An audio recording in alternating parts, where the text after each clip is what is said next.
Welcome to Tara Brabazon's podcast.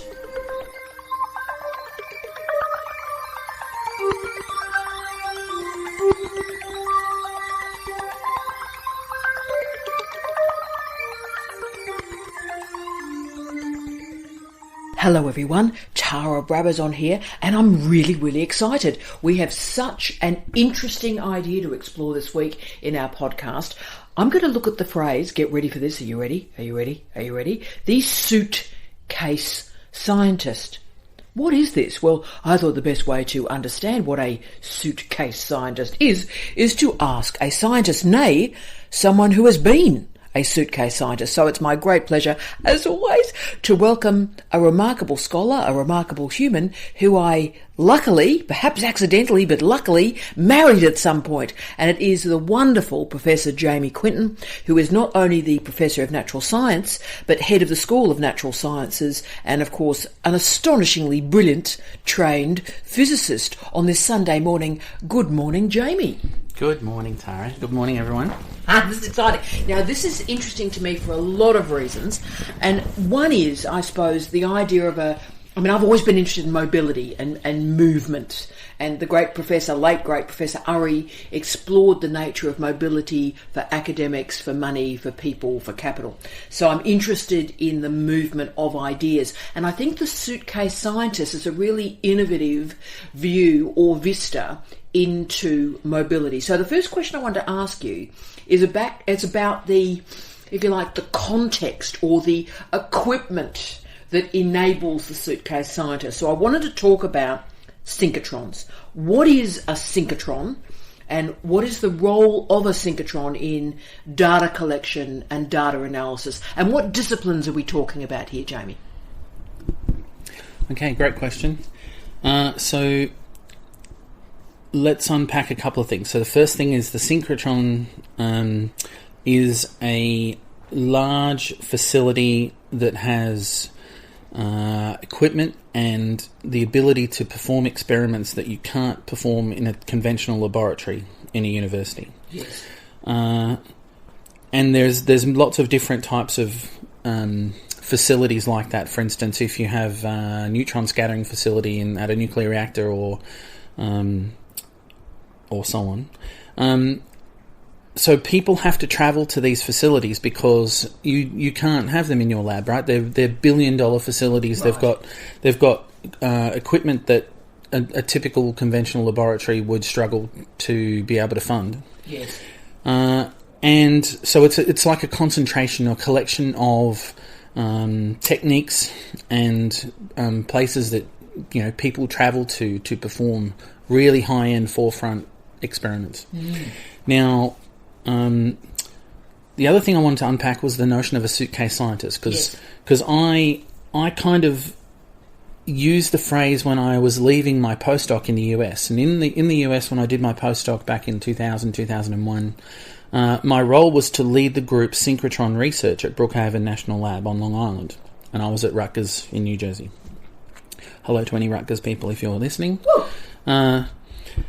And when I left the job, I said to my boss, the professor of surface science, New Jersey professor of surface science, Ted Mady, I said to him, you need the right type of person to do the suitcase scientist role.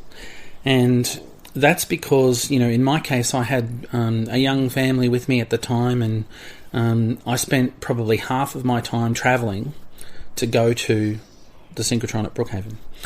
Now, in a more general sense, if you are someone who relies on synchrotrons to do experiments, and there are several of these scattered around the world, you have to actually apply to be able to access it.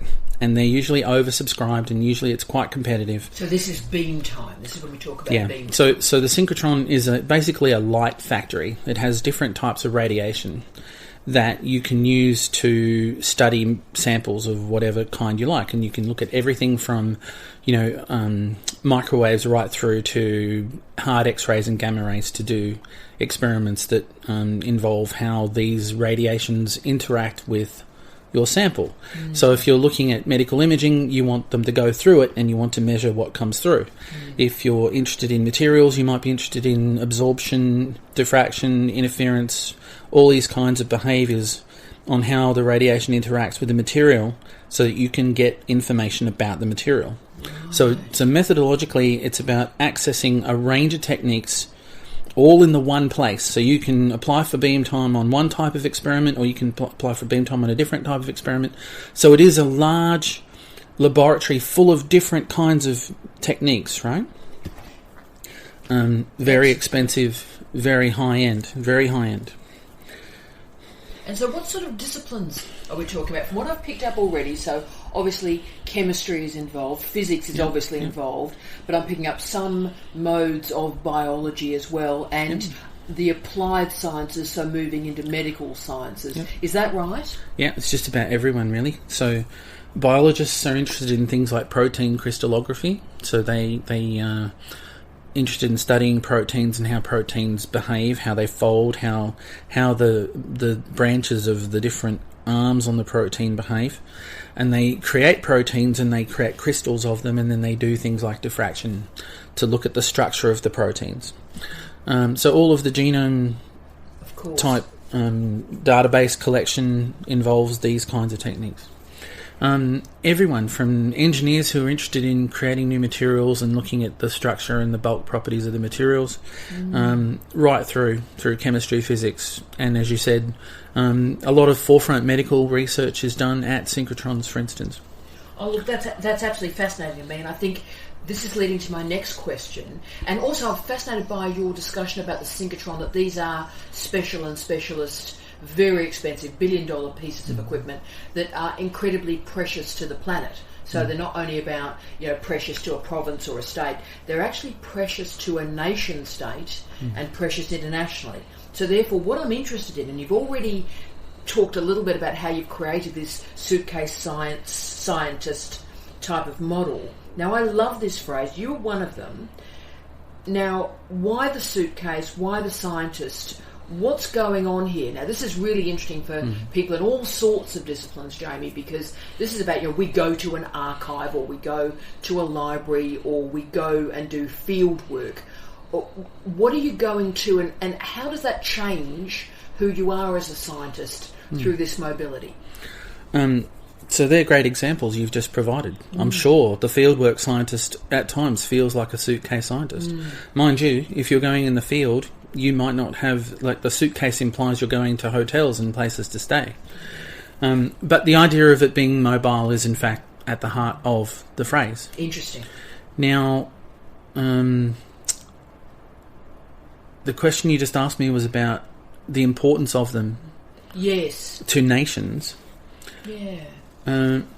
So people typically, you have your core people who would be from the same country travel to these facilities, but depending on how forefront they are, you'll get people from around the world coming to these facilities. And certainly in the synchrotron community, the hardcore synchrotron users are people who apply for beam time where they can get it, because everything's oversubscribed. Amazing. So they find themselves heading off to Canada, heading off to the US. There's, different nations have different numbers of them. The UK has recently upgraded theirs, so there's a few in Europe, and there's also a little bit of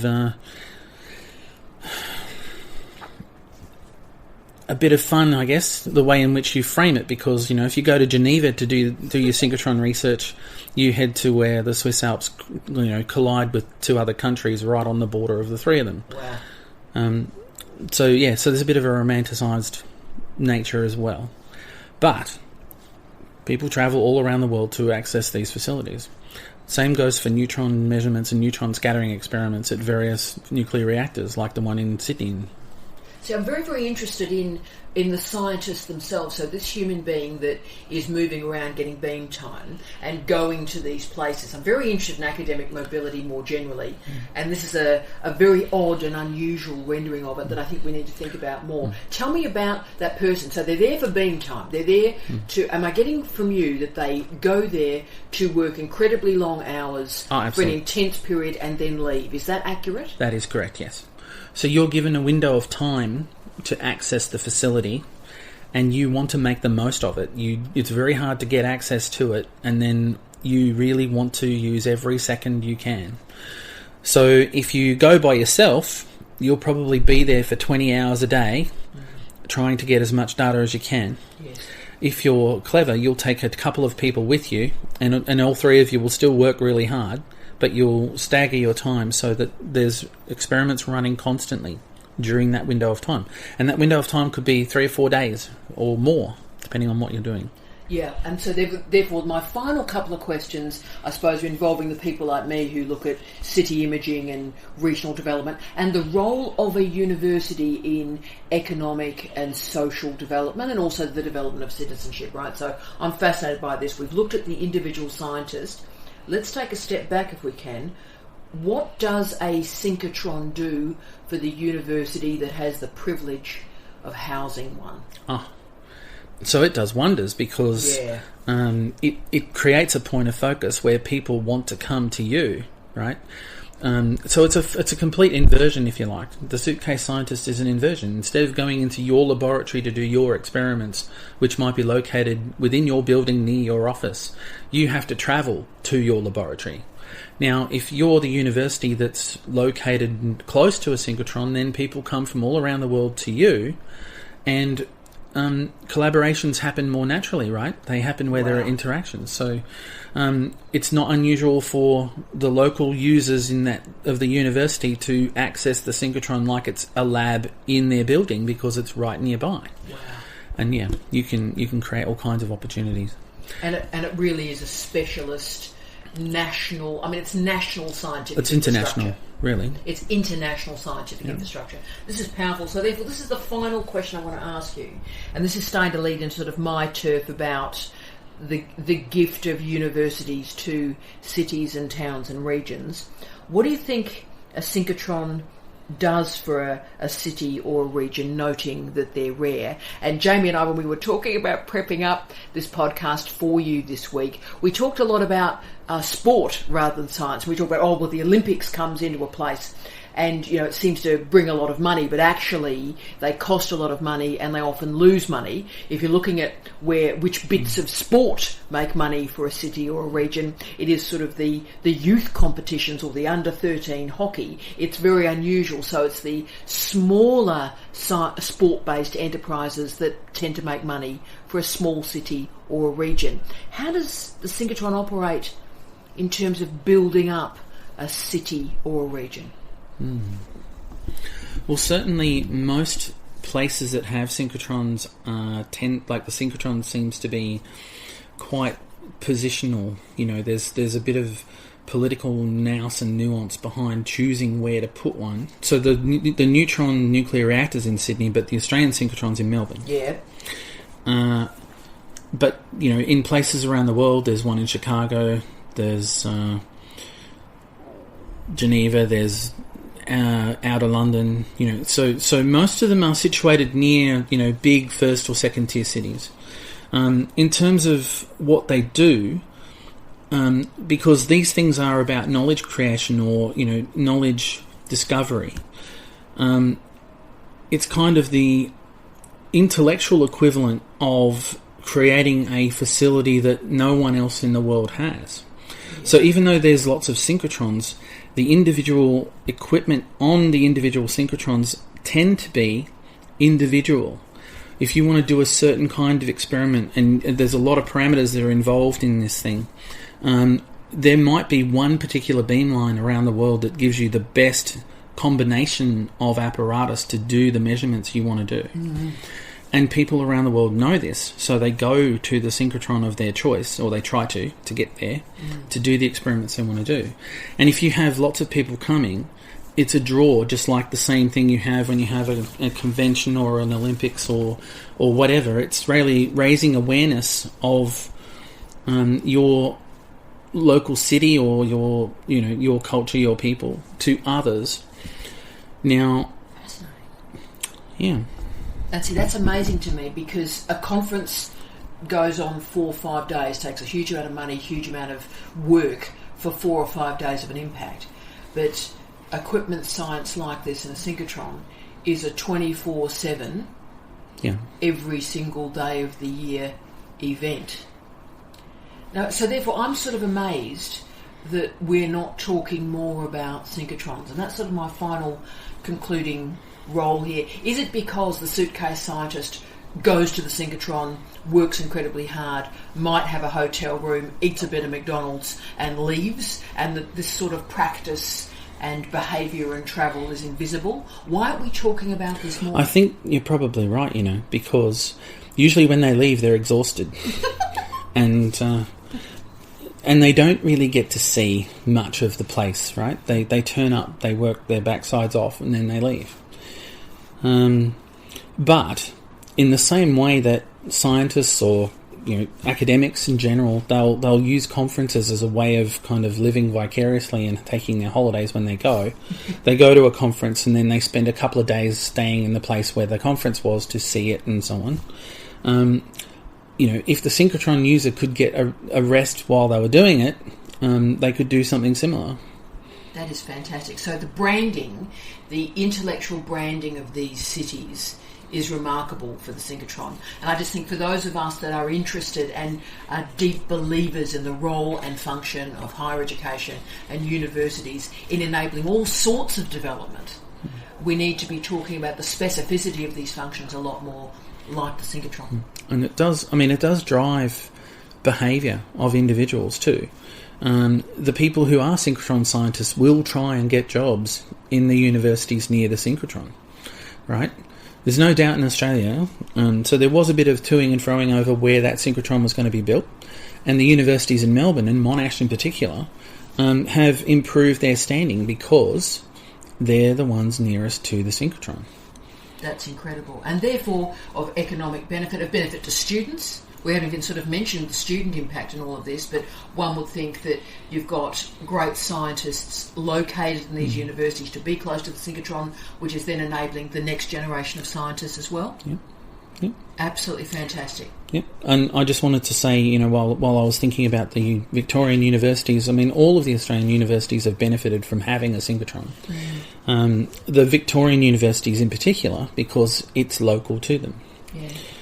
But there are consortia, there are, people have vested interests in various techniques at the synchrotron, so you can have some beamlines might be owned by a consortium of people well away from the synchrotron. When I did my postdoc, for instance, the beamline that I did most of my work on involved a consortium of the professor I worked for and North Carolina State University, Professor Jack Rowe, and Kevin, I can't think of Kevin's last name, in Boston.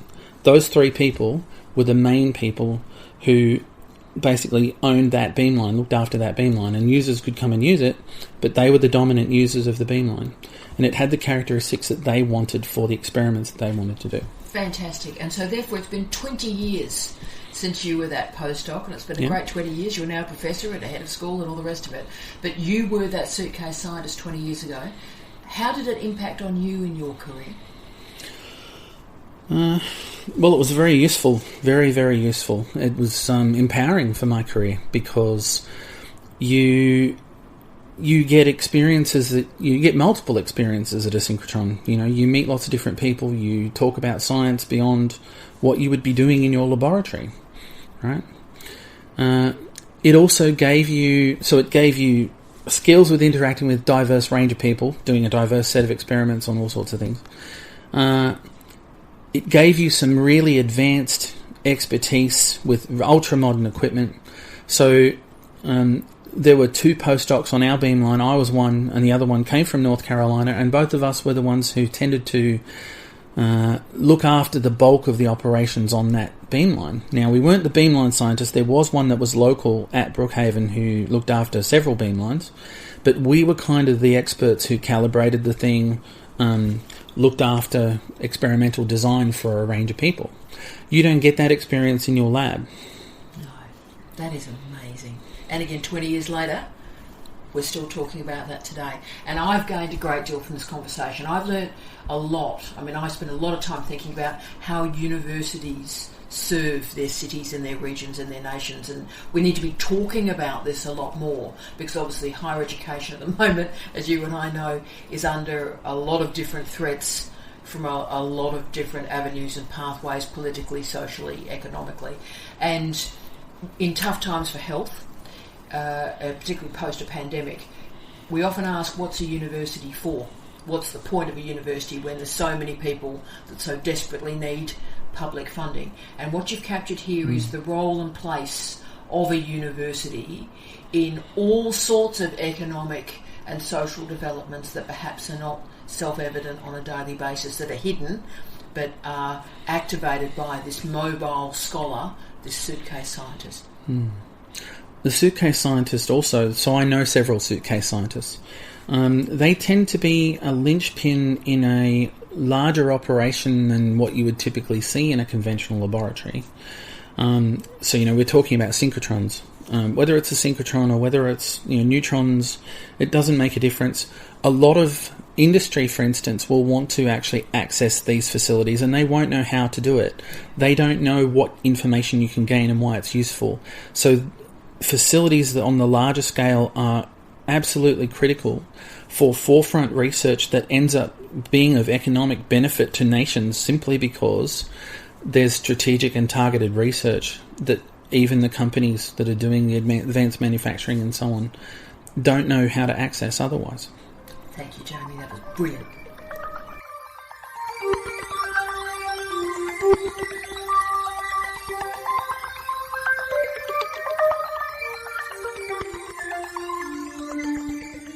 Thank you for joining me for Tara Brabazon's podcast. This podcast was released by Cadence Publishing.